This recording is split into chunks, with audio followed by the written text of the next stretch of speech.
Ini cirinya orang yang pikirannya jernih.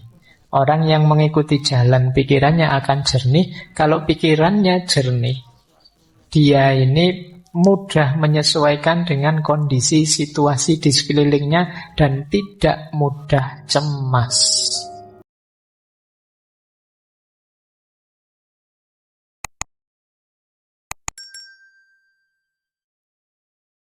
Cara membersihkan pikiran. Baik, bismillah ya, kita mulai.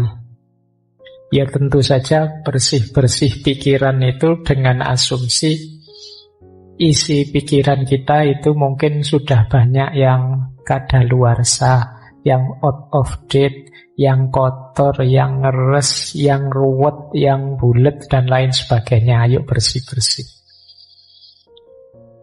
Ya, saya beri judul Clear Mind. Nanti di banyak tradisi filsafat, khususnya tradisi filsafat timur, itu mengidealkan berpikir itu harus jernih. Mengidealkan kejernihan, kebersihan pikiran. Tidak sekedar teknik berpikir yang canggih, tapi pikiran itu sendiri harus bersih, harus jernih, tidak terkontaminasi oleh hal-hal yang dianggap negatif. Ini yang oleh banyak orang sering dianggap sebagai bedanya tradisi timur dan tradisi barat. Kalau barat membahas pikiran, banyak fokus bagaimana dia kritis, bagaimana dia valid, bagaimana dia jelas, bagaimana dia tidak bulet dan lain sebagainya. Lebih ke teknis. Sementara kalau di timur lebih mengutamakan kejernihannya. Nah, malam hari ini kita belajar menjernihkan pikiran. Tentu saja berarti agak dekat dengan gaya timur. Baik, kita mulai ya. Karena tadi saya bilang timur, ya kita kutip beberapa gagasan para filosof timur, tokoh-tokoh dari timur. Nah, saya awali dari quote saja dulu sebelum nanti ke teknis membersihkan pikiran kita. Ada quotes menarik, yang ini pernah juga kita kutip di beberapa sesi tentang kekuatan pikiran, yaitu dari Buddha. Beliau mengatakan bahwa hidup kita itu dibentuk oleh pikiran kita. Kita menjadi apa yang kita pikirkan. Kegembiraan itu mengikuti pikiran yang jernih, seperti bayangan yang tidak pernah pergi. Quotes ini isinya 3 hal secara sekaligus. Yang pertama, hidup itu dibentuk oleh pikiran kita. Yang kedua, kita adalah apa yang kita pikirkan. Dan yang ketiga, pikiran jernih itu menggembirakan. Sebagaimana bayangan dengan sesuatu yang dibayanginya. Jadi kalau orang kok pikirannya jernih, otomatis gembira. Kenapa kok kita galau? Kemungkinan pikiran kita ruwet. Jadi tidak karu-karuan, itu terus kita sedih. Tapi kalau pikiran kita jernih, oh yang salah ini, yang benar ini, oh yang cocok ini, yang tidak cocok ini. Kalau tegas jelas itu kan kita senang, gembira, lega. Tapi kok masih banyak kerumitan-kerumitan, keruwetan-keruwetan, tidak jernih, itu biasanya kita masih galau. Maka kegembiraan itu mengikuti pikiran yang jernih. Dan diri kita itu dibentuk oleh pikiran kita. Kalau kalian menganggap, Pak, siapa sih saya ini? Saya ini orang rusak loh, Pak. Kamu sendiri menganggap dirimu orang rusak. Itu kan berarti nanti ketika kamu menjalani hidupmu, kamu akan memposisikan dirimu sebagai orang yang rusak. Jadi kita adalah pandangan kita sendiri, pikiran kita sendiri tentang diri kita. Teman-teman boleh flashback ke belakang ya. Selama ini saya itu orang kayak gimana sih? Itu kemungkinan besar berawal dari pikiran kita sendiri. Jadi, mungkin kalau bahasa jauhnya, tidak penting kamu ganteng beneran apa tidak. Yang penting apa? Kamu merasa ganteng. Orang itu merasa ganteng saja, itu kan gayanya kayak orang paling ganteng sedunia kan sudah. Jadi meskipun secantik apapun kalian, seganteng apapun kalian, kalau pikiranmu, saya itu pak, ya gayamu juga merasa seperti orang yang biasa saja. Jadi kita adalah sejauh yang kita pikirkan. Hidup kita dibentuk oleh pikiran kita. Maka hati-hati dalam berpikir. Jangan berpikir yang aneh-aneh, yang rusak-rusak, yang kacau-kacau, karena itu akan jadi diri kita. Kalau ada peribahasa dalam bahasa Inggris yang isinya to know is to be. Tahu itu sama dengan menjadi sesuatu. Apa yang ada di pikiran kita, seperti itulah nanti hidup kita. Kalau kita isi dengan hal-hal yang positif, ya hidup kita akan menjelma positif. Tapi kalau pikiran kita isi dengan banyak hal negatif, ya kita akan jadi orang yang negatif. Nah, ini pesan besar pertama ya, pentingnya pikiran. Makanya kata Imam Ghazali, pikiran itu pasukan kita yang paling kuat. Pikiran itu mungkin bukan penentu, tapi dia yang paling powerful, paling berpengaruh dalam hidup kita. Yang banyak menentukan hati. Tapi hati ini banyak disuplai informasinya oleh pikiran. Baik. Coba ya bayangkan kalian ngaji. Tadi berangkat sambil membayangkan, wah nanti ngajinya mesti lama 2 jam. Mesti itu. Ya, jadi kamu duduk baru 1 detik, 2 detik pertama, itu pikiranmu sudah 2 jam yang akan datang. Ini masih lama 2 jamnya ya masih.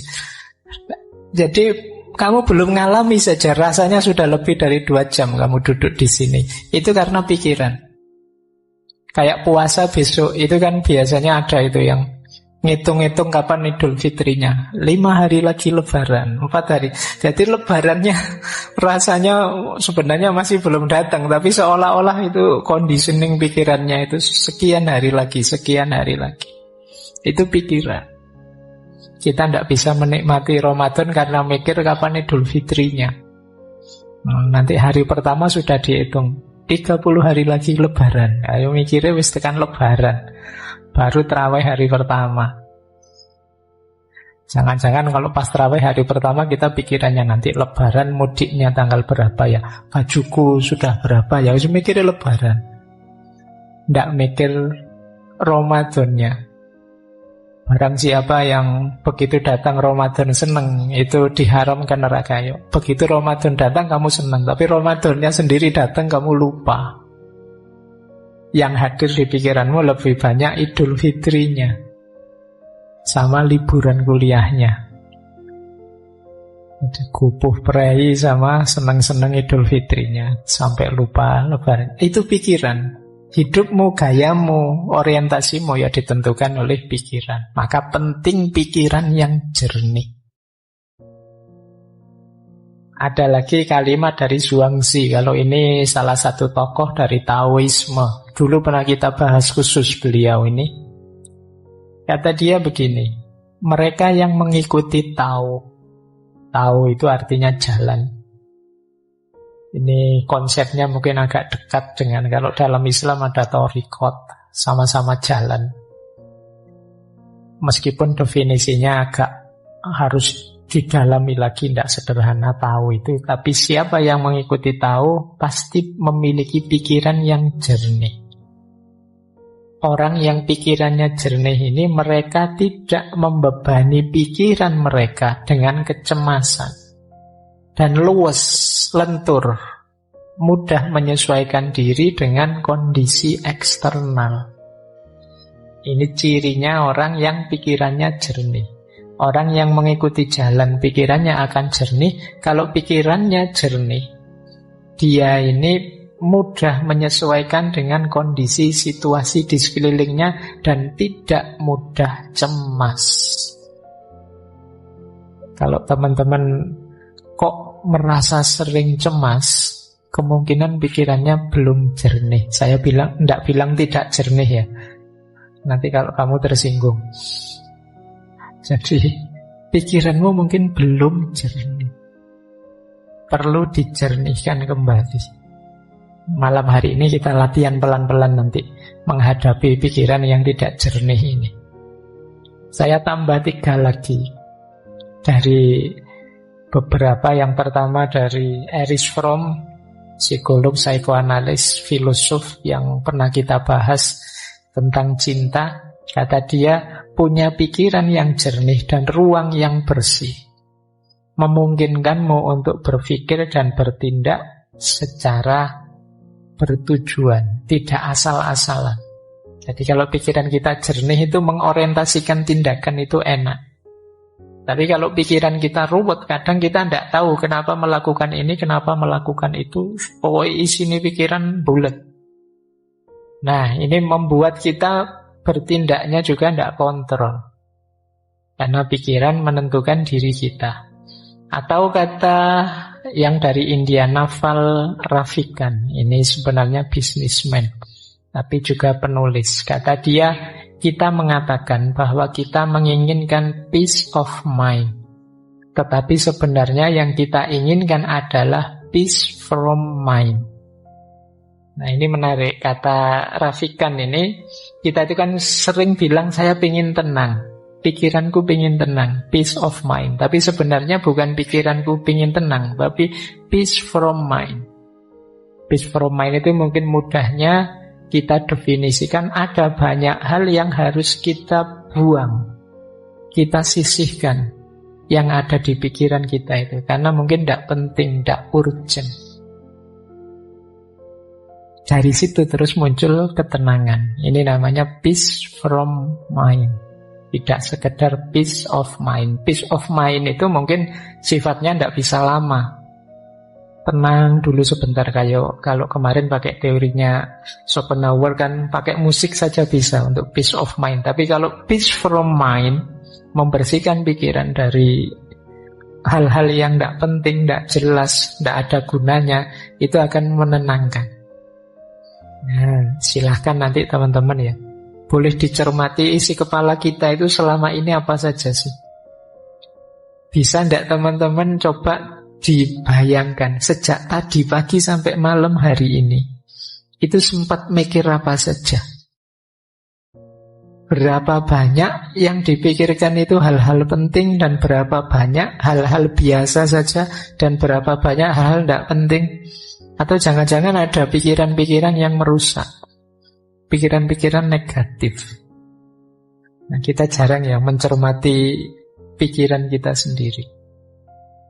Kira-kira yang paling mempengaruhimu itu pikiran-pikirannya siapa? Atau pikiran yang seperti apa? Atau berita informasi yang seperti apa? Terus kamu nilai, ini penting tidak sih? Ini ada gunanya tidak sih? Kayak filternya Socrates dulu itu. Ini kalau saya tidak tahu, ada gunanya tidak sih untuk hidupku? Terpengaruh tidak sih saya kalau saya tidak tahu ini? Coba ya nanti kamu cek lagi. Kalau masih bingung juga caranya gimana sih Pak? Kamu buka WA-mu sajalah. WA grup atau WA yang kamu sendiri. Itu kira-kira info-info di situ itu hal-hal penting. Atau ya isinya iseng semua saja. Semuanya isinya share, komen, like, dan isinya bongso ngono-ngono kuwi. Semuanya copy paste. Nah, kira-kira kalau kamu tidak ngerti itu, kira-kira ada gunanya tidak sih? Kalau misalnya dicoba ya, coba kalau tidak usah kamu baca info-info di grup-grup WA-mu itu 1-2 hari saja, terus hari ketiga kamu buka, kamu ketinggalan informasi banyak tidak sih? Ada hal penting yang terlewat tidak sih? Atau ya biasa saja itu Pak, saya bisa langsung ngikuti di hari ketiga itu, bisa ngobrol lagi, tidak ada yang ketinggalan sama sekali. Oh berarti mungkin banyak pembicaraan yang tidak penting. Nah coba ya kamu sendiri yang ngecek Sejauh mana sih aktivitasmu sehari-hari itu bermakna? Ayo, sejak pagi sampai malam hari ini sudah melakukan apa saja? Berapa persen dari yang kita lakukan itu hal penting, berapa persen hal rutin, dan berapa persen hal tidak penting? Nanti akan kelihatan siapa diri kita. Baik, saya lanjutkan. Ini yang terakhir, ada pandangan dari Paulo Coelho. Ini penulis.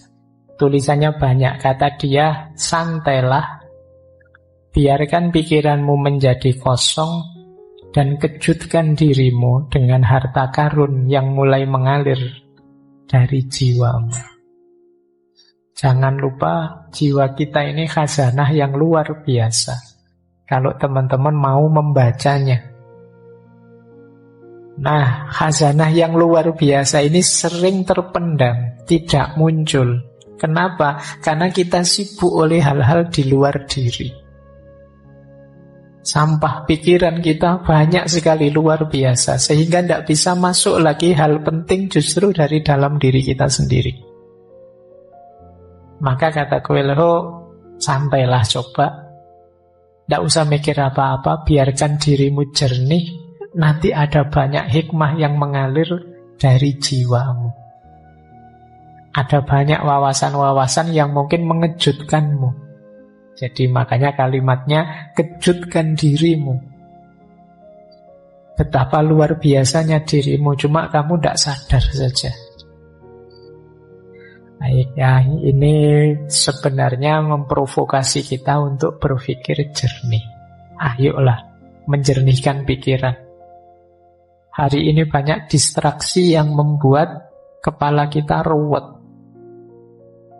Jadi saya sering didatangi teman-teman muda, mahasiswa dan lain sebagainya yang itu mengkonsultasikan sesuatu yang sifatnya hanya overthinking. Jadi sekedar cari ruwet saja, yang tidak ada manfaat praktisnya, tidak ada manfaat idealis nilainya untuk hidup praktisnya. Nah ini tidak saya salahkan, ya tetap luar biasa, betapapun nambah wawasan, nambah ilmu itu bagus. Tapi kalau bahasa saintifiknya kurang tepat guna. Jadi ya nambah ilmu oke saja, nambah wawasan oke saja. Tapi kalau bisa ya yang paling tepat guna, manfaat untuk meningkatkan kualitas dirimu dan kualitas hidupmu. Jadi jangan hanya dipilih, wah rasanya ini menarik Pak. Ya kalau menarik ya banyak hal menarik, luar biasa. Tapi itu manfaat tidak untuk hidupmu? Penting tidak untuk peningkatan kualitas dirimu? Nah, baik, ya mumpung masih muda. Jadi kalau timbunan wawasanmu itu sesuatu yang manfaat, baik untuk dirimu dan untuk lingkunganmu, ya insya Allah nanti kalian akan jadi orang yang hidup seperti dijanjikan Allah. Semakin nambah ilmunya, semakin tinggi derajatnya. Baik, bismillah, yuk kita mulai bersih-bersih. Ya, ini yang ada di pikiran kita, yang penting dibersihkan. Nanti pelan-pelan ya kita bersihkan satu-satu. Yang pertama, negative thinking. Yang kedua, overthinking. Yang overthinking nanti kita langsung shortcut saja bagian praktisnya, karena kita sudah pernah membahas ini, meskipun digabung dulu dengan insecurity. Dan yang ketiga, dirty mind. Dirty mind itu pikiran yang kotor. Ya biasanya kalau kalian buka kamus, dirty mind itu pikiran sing pikirannya itu arahnya ke situ-situ terus. Situ-situ kalian ngerti lah ya, sudah balik semua kan ini. Saya tidak perlu menjelaskan detail, apalagi dikasih ilustrasi gambar kan tidak perlu. Kalian sudah ngerti, pikiranmu gambarnya sudah begitu semua. Ini pikiran kotor. Mungkin kalian gelisah, ini caranya piye ya menghapus ini. Begitu melihat terkenang-kenang terus. Video tahun berapa itu masih ada gambarnya di sini nempel. Bahkan kamu masih hafal itu, kamu simpen di folder mana, tersembunyi di mana, itu hanya kamu yang tahu. Nah, ini berhubungan dengan pikiran kotor, dirty mind. Ya kalau pikiranmu tidak jernih, luwung tadi hidupmu itu dibentuk oleh pikiranmu, jangan-jangan ya kamu profilmu tidak jauh-jauh dari situ. Kalau kacamata kotor, melihat apa saja di sekelilingmu, ya rasanya realitas sekelilingmu itu kotor. Jangan-jangan yang salah bukan realitasnya, tapi memang kacamatamu yang salah, pikiranmu yang kotor. Sehingga rasanya melihat apa saja koyok-koyok sekeliling kita itu kotor. Nah, nanti kita lihat ya gimana caranya untuk membersihkan dirty mind. Malam hari ini kita agak panjang mungkin membahas negative thinking, karena betapapun over dan dirty itu ya bagian dari pikiran yang negatif. Bismillah, kita awali yang pertama, bersih-bersih pikiran negatif. Pokoknya mikirnya jelek-jelek terus. Pikiran negatif itu pikiran apapun yang terkait dengan kondisi emosi kita yang destruktif atau tidak menyenangkan. Mungkin berhubungan dengan kemarahan, kecemasan, depresi, pesimis. Pokoknya melihat apa-apa serba negatif. Jadi pikiran negatif itu lihat sisi buramnya sesuatu. Ini pikiran negatif. Lihat minuman gini aja, wah jangan-jangan ini diracun sama anak-anak ini. Jangan-jangan ada yang benci saya, ada yang... Ini pikiran negatif. Mau melakukan apa saja yang diambil sisi buruknya. Ini hati-hati, karena kalau kita sudah habit pikiran negatif itu, yo apa saja kita persepsi sebagai negatif.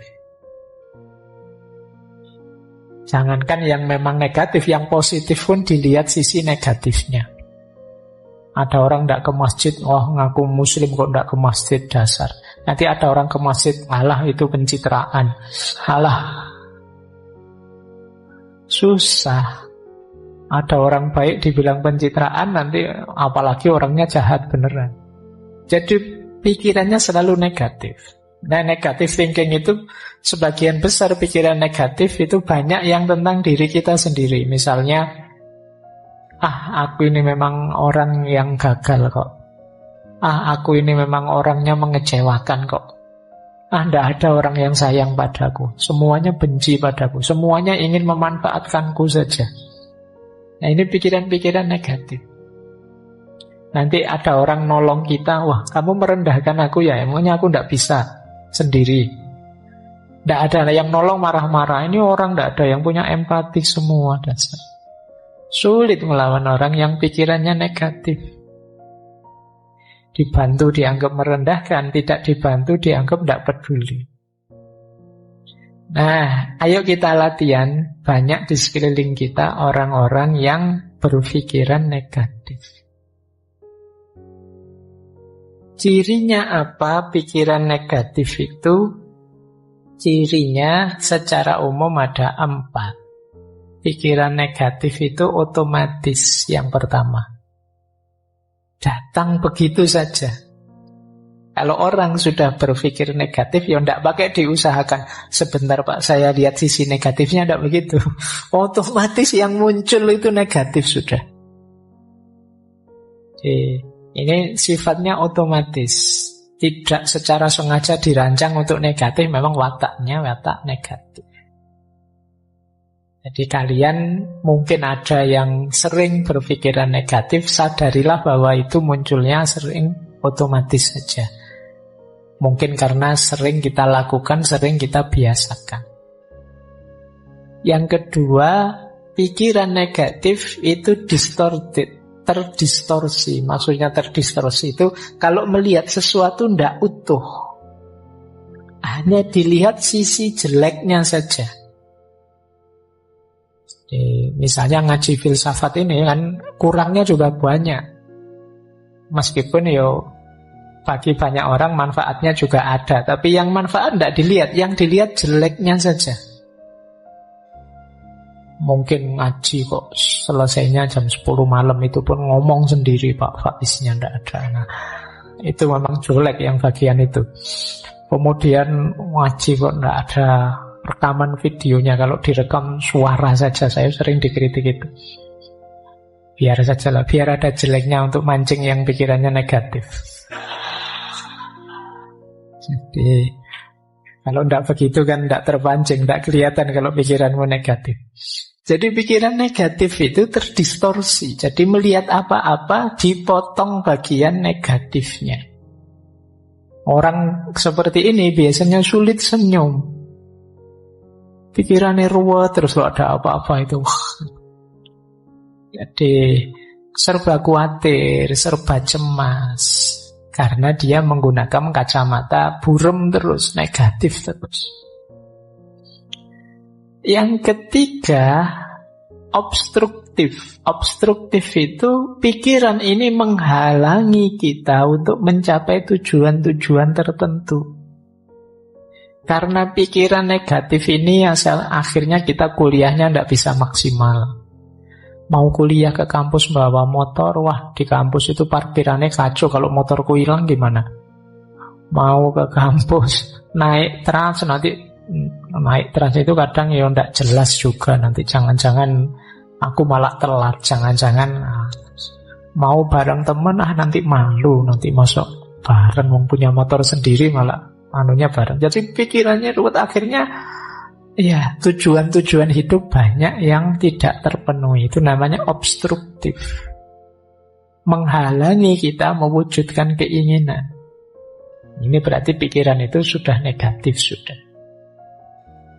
Kemudian yang terakhir, pikiran negatif itu plausible. Plausible itu masuk akal. Masuk akal menurut kita yang berpikiran negatif.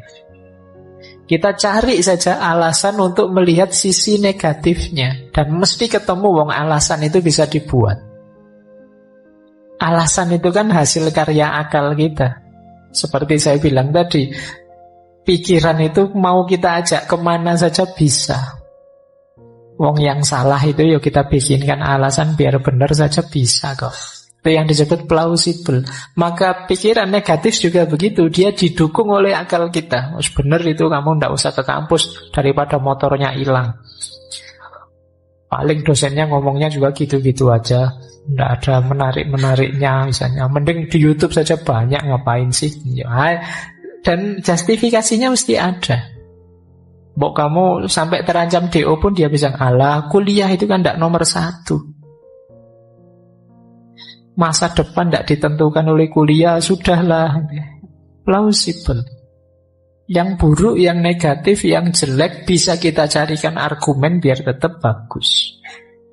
Ini ciri-ciri pikiran negatif. Jadi dia ini otomatis muncul, mendistorsi realitas, menghalangi keinginan-keinginan baik kita, dan kita anggap masuk akal. Padahal itu ya sebenarnya ya negatif.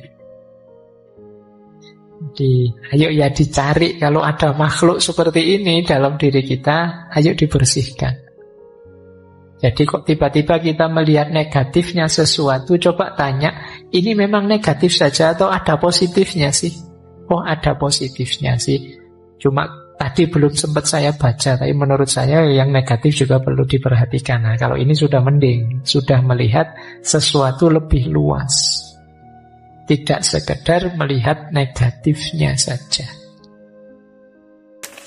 Terima kasih sudah menyimak. Semoga channel Mengaji Hening bersama Dr. Fahruddin Faiz selalu bisa memberikan ilmu, motivasi, dan kebermanfaatan. Salam sehat dan bahagia.